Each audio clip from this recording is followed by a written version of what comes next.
Frogger? I barely know. Oh, wait, we already did that bit. Okay, never mind.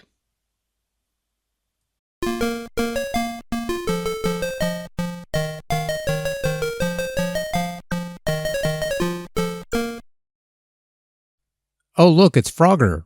Again. This time on Colecovision, once again released in 1982 from Parker Brothers, and what we've got here is probably the best version of Frogger we'll be looking at this week.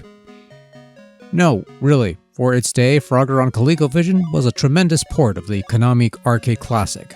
So Frogger, you guide the little froggy from the bottom to the top, avoid getting run over by traffic, timing your hops to ride logs and pads on your way home, and avoid other critters and such. The further in the game you go, the more critters you gotta deal with. Grab the other frogs, the flies for bonus points, avoid the gators that pop up or ride on their backs. Mind your feet on the edges of the logs and be glad those tanks are just driving and not shooting at you. It's the 80s, lots of weird shit happened in those days and we didn't question it, unlike today.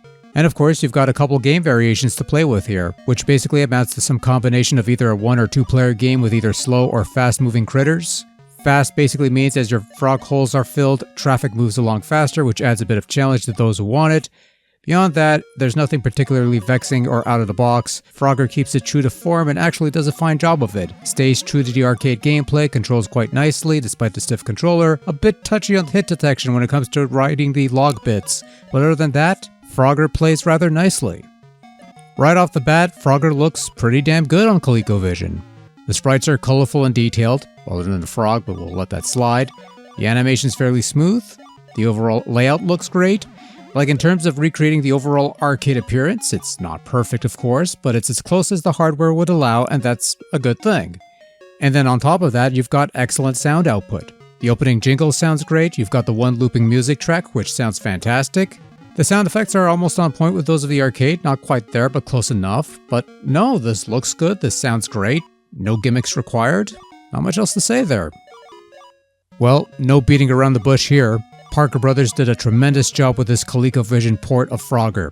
It plays well despite the stiff controllers, it stays true to the source material, looks the part, sounds tremendous, and it's a fun game to boot.